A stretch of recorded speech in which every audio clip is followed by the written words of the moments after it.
It's a betrayal. Republicans go ballistic over bipartisan border bill they demanded. This is the game. Everybody who knows anything about politics predicted exactly this. Biden comes out and says, I need a new law to secure the border. Republicans and Democrats in the Senate come together and create an amnesty bill, which codifies exactly what Biden is already doing. There's no negotiation here. It literally just gives Biden everything locked in, nailed in, bang. Yep. And so when House Republicans are like, yo, no, the media, of course, was always going to say the Republicans are lying, obstructing, and this was part of their plan. Donald Trump wants chaos. This is what they're saying. They're saying that the reason why in the House they're calling this bill dead on arrival and they won't vote on it is because they're terrified of Donald Trump, and Donald Trump wants chaos so he can win the election. It is the long con. But here's the reality. We've got this post from Mike Lee, U.S. Senator for Utah, who says the dirty dozen disasters in the so-called border deal codifies catch and release, allows up to 1.8 million illegal aliens to enter before temporary closing off parts of the border.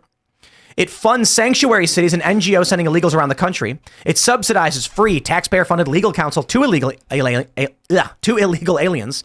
It expands parole instead of limiting it. It increases green cards by 50,000 per year for 5 years. Work permit for adult children of H-1B visa holders. Immediate work permits to every illegal released from custody after they pass an initial screening. Nothing to deport illegals. Afghan Adjustment Act creates a pathway decision for over 60,000 poorly vetted Afghans who were brought to the country due to Biden's disastrous withdrawal. Weakens asylum screenings by codifying Biden policy. No immediate funding for the wall. And now, I love how Mike Lee said this is bad for the border. What it doesn't mention is $60 billion in funding for war in Ukraine. Or I believe it's what, 14 million for funding for Israel. 74 in total. 74 billion in total for between Ukraine and Israel. So, and it's the whole bill is only 120 billion. So, I mean, you're talking 20 billion for border, and then it's basically a war powers bill. Yeah, it's a foreign wars bill. Funding act. $0, zero laws, and zero policy for border security. Well, and the craziest thing, and Libby and I were talking about this before the show started, if you read through the bill, and I don't know why Mike Lee's not bringing this up and other people, but there's a portion of this bill, there's a provision in this bill that gives the right for all of these things to be heard in the DC District Court going forward. So that means that's right. We found it. Yeah, it's going to give them. So they're on 150. Yeah, it's going to give them page one. Where can I pull that? I think page 150. Do a search for judicial review. Yeah, it's right there at the bottom, page 150. All reviews on these matters will go through the district court in DC, in the District of Columbia. So they will have free reign over all of these issues from now on in DC. The biggest problem, the biggest problem with the bill, the existence of the bill, is the Republicans allowing it to be debated is giving credibility to the argument that there is that the bill is necessary in the first place. The federal government has all of the authority that it needs to take care of the border. There does not need to be another bill. There doesn't need to be new authorization from Congress. There does not need to be anything except for the executive to use the powers that he has and to handle the job assigned to him in the Constitution. One of the few things that are specifically said that the president has to take care of. I just want to give a shout out. I asked Libby to tweet out the bill so I could pull up the DC provision, but Libby retweeted Mike Cernovich. He said if the border bill were truly a compromise, Democrats would support it as a standalone rather than tie it to the $60 billion WTF to money laundering Ukraine. It's all about money laundering. But I just love the WTF, like $60 billion. It's done. It's over. It's remarkable that anyone in their right mind could try to justify this expense. Well, meanwhile, send it to you. Meanwhile, Ukraine's you tweeted it, forcibly enlisting females to fight their war because they're doing so badly. How long have they been doing that? Yeah, it's at least a month now. Yeah, so they're forcibly enlisting women to fight their war because Where, they're in doing Ukraine? something in Ukraine. Yeah. Well, I mean, women look- are already fighting in Israel for sure. Oh, yeah. That's like part of the deal. But the situation in both Israel and in Ukraine is like these are arguably existential threats, right? So like if the Palestinians had their way, there wouldn't be an Israel, and if Russia has its way, they might take at least half. Oh, of I Ukraine. mean, can I point out that when I said 14 billion to Israel, that includes to Palestine as well? Right. Yeah, because we're funding both sides of that war. Absolutely. And we have been for Like clowns, like Forever. damn fools. We're dumb as shit. I mean, anybody who's watched our foreign policy in the Middle East for the last, 3, 4, 5 decades knows that we always fund both sides of every war.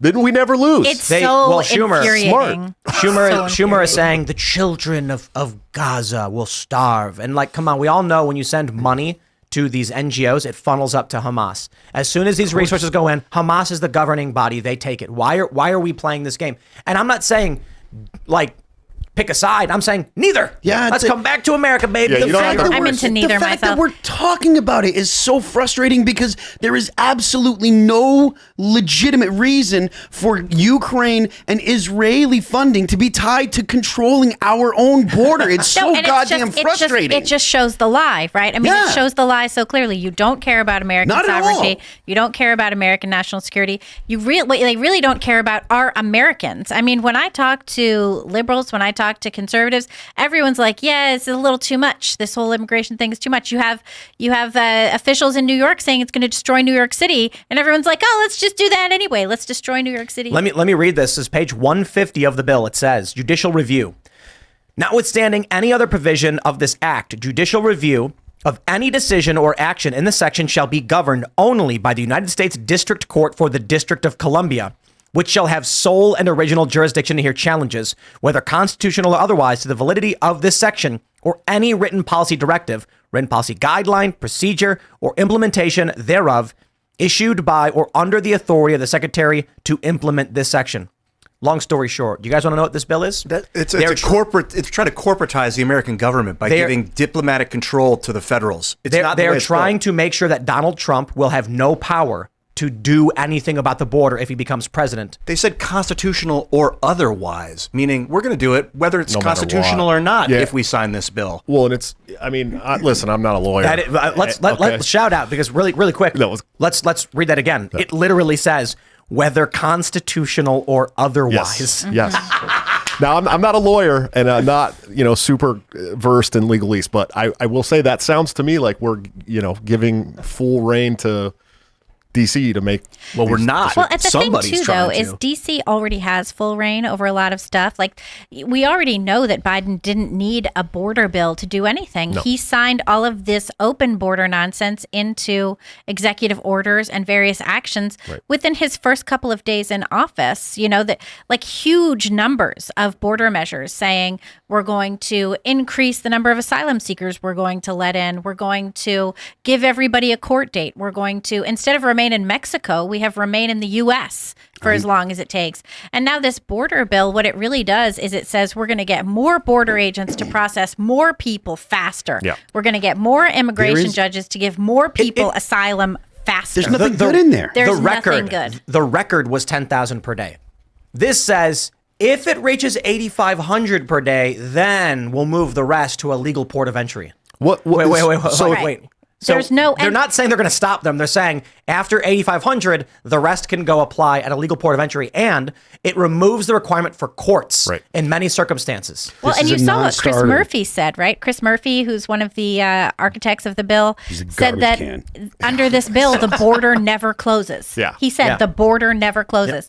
So what kind of border security is this if we can't even close our own borders? Well, here's the thing too. So I don't know if you saw this, but if you saw this bill, you'd be criticizing every portion of this bill. If it came across your desk and you actually had the time to read it before. Well, you they're went up not- to a yeah, vote. yeah. But Matt Gaetz, who for all intents and purposes is a pretty decent guy most of the time on some of this stuff, but he came out and said he came out and he said why don't we just defund UN so we can fund Israel. I said, I had to post to him. I said, Matt, you realize this isn't Israel, right? We don't live in Israel. You're the America First guy. What are you doing? You know?